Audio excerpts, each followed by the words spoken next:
Welcome to the gameplay guide of Nightmare Soldiers. This is one of the most fun decks I've been having playing with, and I decided to go with the Dark Animal Pure Purple build just because I felt it's way more consistent compared to the full archetype build, and I'm going to show you guys how crazy this deck can actually pop off with some insane combos and really nasty as well. We're playing against Deep Savers, Digimon, another really cool updated archetype which comes in the form of blue, and this matchup can be very like 50-50-ish, because when we played a lot of different matches is that when the opponent goes into Digimon, it's pretty much all over for us because it makes it very difficult for us to outcome them just because of them preventing us to have any on-play effects. They're also immune to Digimon effects and really have to play around the memory gauge, which makes it an extra layer of difficulty for us to overcome. But on the other side, if we're able to pop up before they are, we can actually just take them out, chunk down their security out of nowhere, and have some insane boards established as well. And that's the reason why I kept the opening hand, because I can see a level 3, 4, 5 to work with.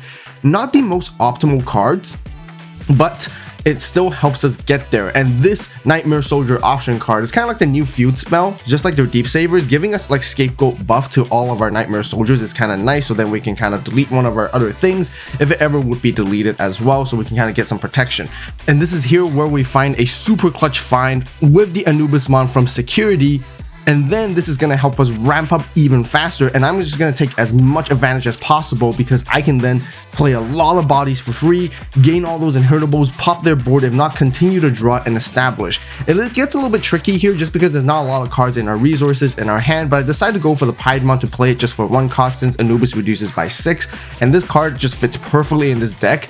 And then we get to remove the Megaseedramon with pidemon. Then we get to play something back out because something was deleted. So we played a Devimon, and there we established 2 bodies that we can continue to work off of with the following turn. Anubis will let us to draw cards if we can't pop anything. Therefore, with pidemon deletion happens first, this is where it's perfectly going to help us align and continue to set up. We still don't have a lot of cards in our hand, but we want to try to abuse the Anubis as much as possible, keeping that rookie as well, going into the Gobbly to draw, and then see how we want to play from there. And you guys can see why, yeah, Anubis definitely needs to stay to 1 with the insane crazy effect. We're going to go play out a Devimon off this effect this time, trying to utilize the inheritables once again just to gain memory with Dober X, Goblimon for trashing, and Suno just to draw and cycle through the deck. This deck can thin out very quickly. As you guys mostly know with the Dark Animal engine, all those inheritables are just so good and work so well together with Nightmare Soldiers. Slight optimal play on my end here because I decided to go for a swing with Anubis, and I felt like being able to unsuspend with Cerberus is fantastic. That's really where the damage comes in. By deleting that Devimon, the pidemon ace could have actually played it back out as well because something else is just deleted. And by playing that Devi, I would have an extra body. I'll be able to search for additional cards, but our position right here is pretty good.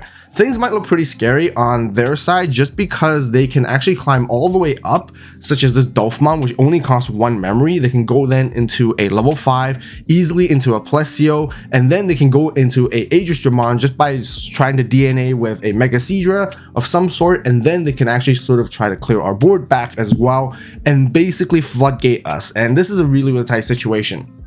If they have it, it's going to be extremely difficult, but if they don't have it, this is where we can take advantage of. And it looks like they don't, just because it seems like they have to play a blue memory boost just to find off an extra piece.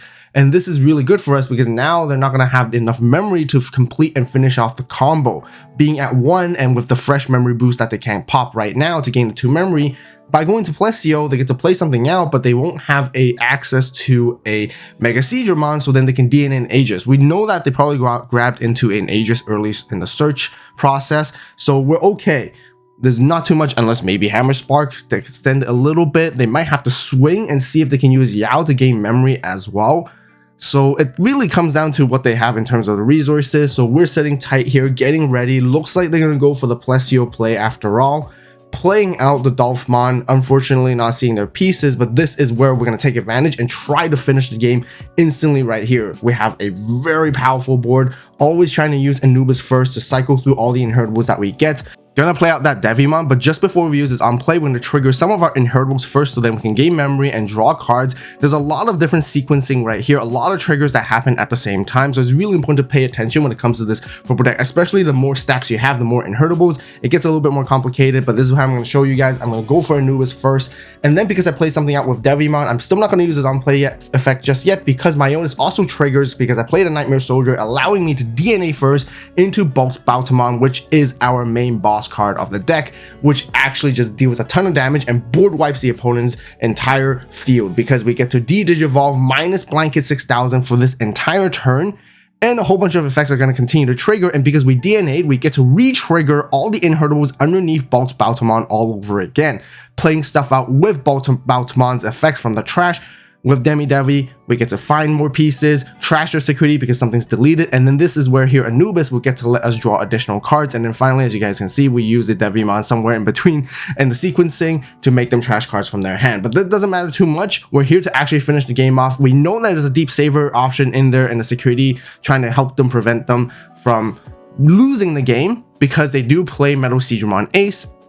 That is something that can potentially steal the turn back because it can de-digivolve us. It can bottom deck our pidemon underneath the Boltboutamon with Ace Overflow. But here we're going to play around it because if they play a level 5, we just need to remove the level 5. And with Anubis, this is just fantastically the perfect card to out this because we can go to Cerberus. Cerberus X is going to draw trash and we get to play something out because it has Protoform. Since we played something out, Anubis is just going to delete it, playing around the Ace, and we finish it off.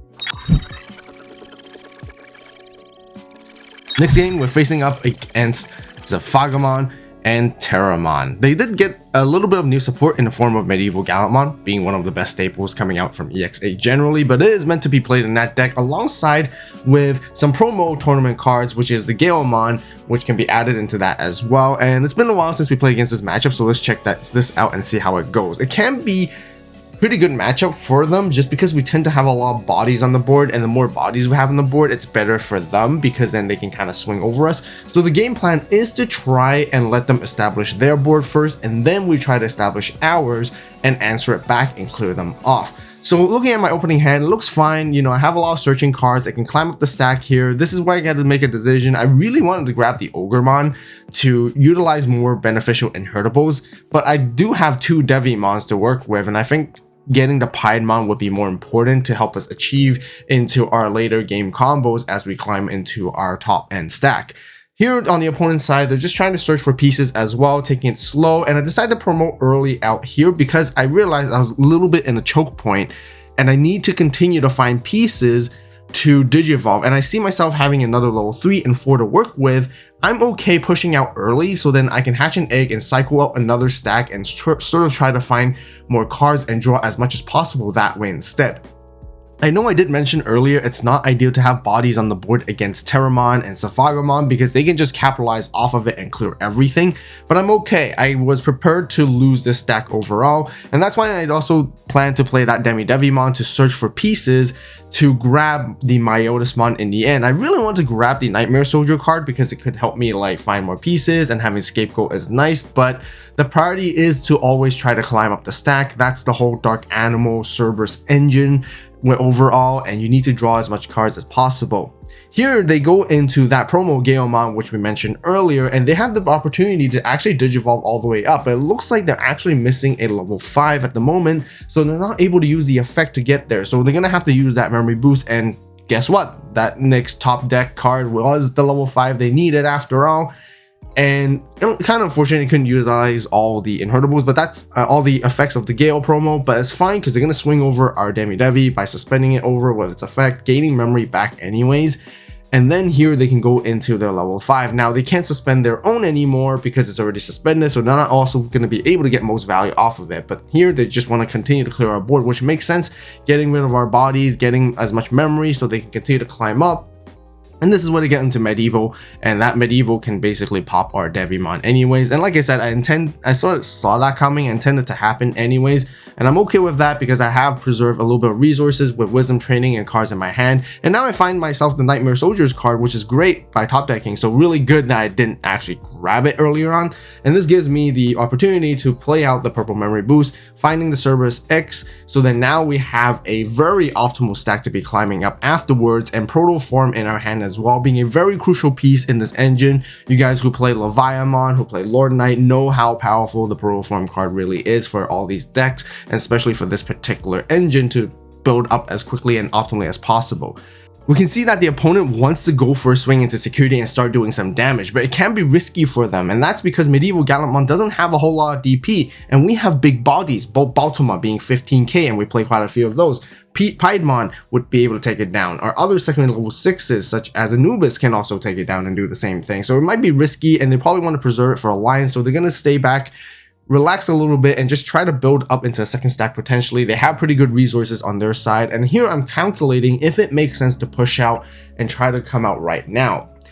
I don't have enough memory. I felt like I should be waiting for one more turn, but I'm kind of really wanting to cycle and draw cards, but that's one of the really important decisions you have to make when you play with the Dark Animal engine alongside with Nightmare Soldiers, is that you need to calculate and see how far you can go. I can't go into Boltboutamon this turn without reliably using more memory. I'm only at 1, and I felt like, you know what, if I do go into it somehow this turn, I'm still giving them like memory and resources for their second stack to push out and clap back at us, and we can lose that way too, which is not what we want. We already lost our first momentum in the early stages of the game in terms of pushing out early. I cannot afford to sacrifice another stack, otherwise we will just simply lose the game off of that.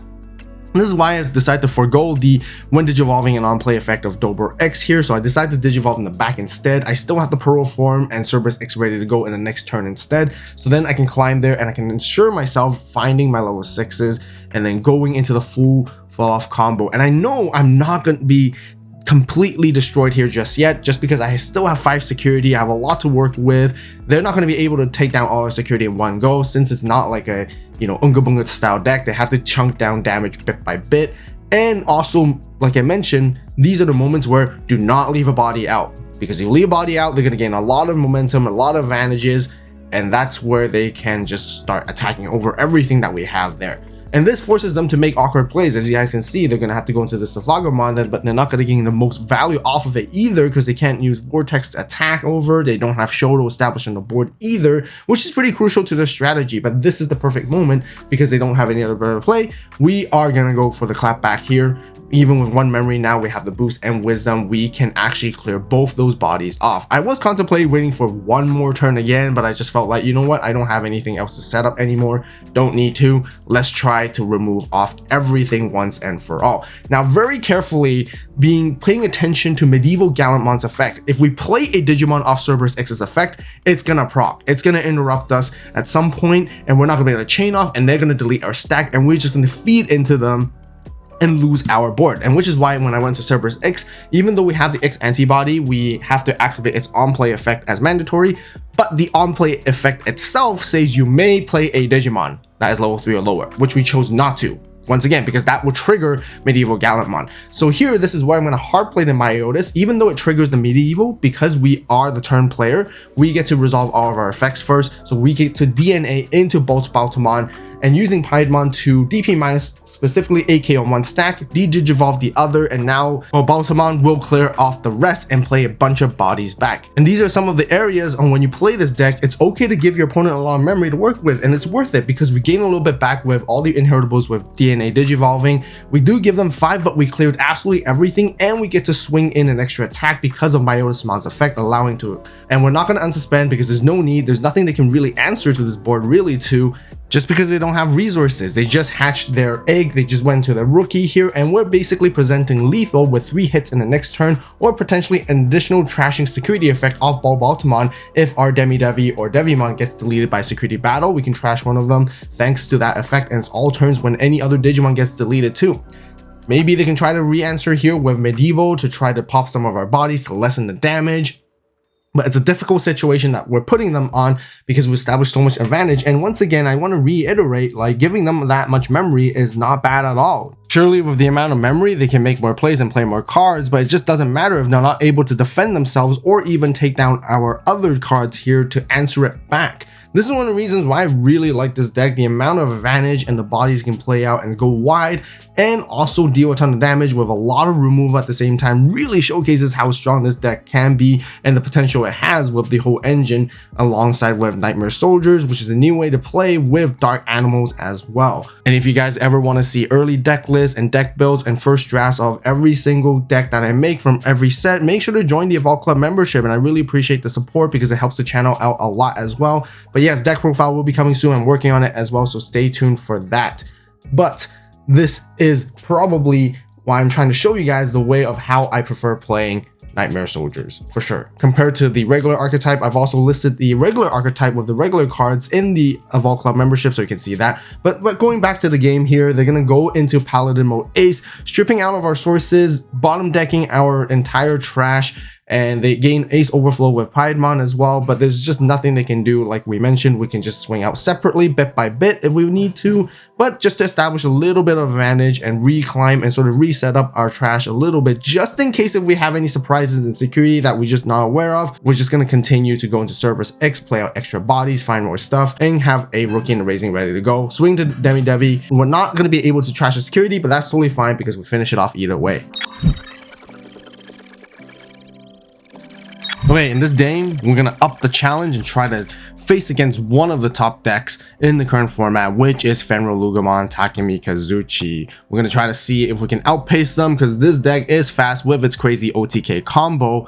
But I would like to say with Boltboutamon and Nightmare Soldiers, we can have a decent established momentum to get there, because once we get into the mid game and survive that, we can actually really control and clap back the board. And it also really just depends if they're able to OTK us or not. If they can't, we have a very, very, very powerful way to clear off everything else that they have, and there's nothing they could do, whereas there's nothing we could do when they go into it. So starting with the opening hand, it looks okay. We have searching cards, we have level 3s and 4s to work with, so starting off with Gobbly is always ideal just because I want to get the memory gain off there. And the opponent passes us to 3. They already established Uko with Memory Setter. We have our own Memory Setter mat as well, which is going to help out a lot. Here I'm just missing a proto form, which would be nice we can grab into, but this deck doesn't really have a lot of cards that can find it. You kind of have to hard draw it, whether you see it in your opening hand or you draw it while you're digivolving. Otherwise, you use your effects as you draw and trash to find the proto form, which is really one of the slight downsides with this deck, but I think it's something that keeps it balanced, because with Purple Memory Boost, it can potentially whiff them, and if we don't find them, then our Cerberus X and our Dober X's are not going to get the maximum value off of it. So I'm going to go into Ogremon at the back, thinking that I could utilize more memory gains as in the later stages, and really hoping I top deck something. The other tricky part that I'm sort of working with right now is that I'm missing level 5s such as Myotismon that I want to work with, and Pidemon and Boltboutamon, which are cards I really want to cycle and get into as soon as I can. Hypothetically, maybe I should have stayed in the back a little bit and tried to find a way to digivolve into Dober X at some point so I can draw and cycle through additional cards, but things are looking pretty scary, as you guys can see on the opponent's side. They come out already with a Soul Lugar. Uko's gonna search, hatch an egg. They have a second Lugar ready in the back, and in their trash they already have a Takemi-Kazuchi and Kazuchi in there, which is all ready to go for the crazy DNA combos. They can Mind Link, they can go for attacks, they can go for chunks if they want to. They have a lot of options here at this moment, which their board is way more better prepared than we are. So it looks like they're not going to go for any attacks. They don't want to give us any value, so they're going to go for the AG and just pass us perfectly back to 3. But this is a really good opportunity, since I feel that they don't have Fenrir-Luga just yet, because they probably would have went into it if they could have. This is our chance to actually try to get rid of it. We actually have to push out. I don't want to wait anymore, because this matchup is a time-ticking bomb. It really forces you to do something proactively, and it does force this deck to be in uncomfortable situations, because I can't wait any longer. I was contemplating, oh, maybe I can play Nightmare Soldiers, grab the bottom security and see what I have first, but here I just felt like I gotta go into Pidemon Ace preemptively. With Pidemon Ace, I'm gonna get rid of the Soul Lugar right away, and at least I can play a body back and continue cycle that way, so that it looks a little bit better for me. And I felt like, okay, this position could be good, but like you guys know, when it comes to Lugamon matchup, it always just comes down to if they have it or not. And that way here, I'm just trying to establish as best of a board as possible to hopefully have myself one more turn to play around it there too. This is a really awkward situation because I only have 1 memory to work with and I'm gonna have to pass them back to 3 regardless. So I felt like, okay, you know what, maybe I can go for Nightmare Soldiers just to cycle through a card, but I'm not using the best memory efficiency either, which would be nice if we really had a proto form, because then I would have evoed for 1 cost on top of the Demi-Devi so that I can draw additional card and cycle through. Still missing the Myotismon, but the Myotismon's not going to do too much in this particular situation just yet. We're hoping in the next turn we can get into it, but this doesn't look the greatest. They're going to gain memory off AG at the starter main. Luga can tuck stuff. They don't have an AG to tuck off of Luga, which is fine, but then they still gain the additional memory. They have 4 to work with. They go into Doruga and they can taunt our Digimon, but it doesn't really matter because I think they're going to climb up. They have a Skullbuliki to work with, which gives them access a wild card back into the Soul Lugar. And you guys know the combo stuff things, and they're just going to pop our stuff. And it looks like they finally found the Fenrir Luga here, which is incredibly fast and difficult for us because they can just continue Digivolving up and the memory is not going to matter. They're going to pop our Demi-Devi. Our pidemon does trigger, allowing us to play something back, but they get all their triggers first because they're the turn player. So in the end, they're just going to get rid of our pidemon ace before we can even get our effects to play anything back either. So it looks pretty doomed and it's really, really tough again. And I think looking back, maybe I could have waited 1 more turn and then come out later to clap back like I intend to, but sometimes with the flow of the game, you guys can see it's just so difficult. We just had to answer that board. They had a Soul Lugar on there initially that we had to deal with, because if not, they can potentially just go into a Fenrir Luga and have extra bodies to be in the exact same position here as well. And yeah, we just lost a Pidemon ace there. Overflow minusing 4. They get to gain a memory and recover, and they are basically untouched at all. And they can easily just work around with the memory that they can play with, because the turn doesn't pass until it goes to 3 on our side, and they just need to find something that's 3 cost to play, and they're pretty much good. Depends if they have a Digimon or not. If they have another Digimon, it's pretty much over for us. We can bank on the last few security and see what we have from there. But this is why I really wish I had a Myotis, because I could at least hard draw a Myotis, and then if I had a secondary Pidemon, I could actually potentially ace and try to do something, or at least maybe have a play. But it's difficult. They're trashing. They're doing double chunks on us, unsuspend as well, and all they do is just trash the final security and they swing for game in, which is unfortunate, but we'll get them next time. The Crimson Saber playmat and sleeves are now available on the AVAULT store, along with the Chaos Saber mat, where I have a 2-player version, and sleeves which are exclusive during this limited time release only. So make sure to grab yours right away, and thank you guys so much for the support. As always, you guys have a great day, great night, wherever you are, and see you in the next video. And this is AVAULT signing out.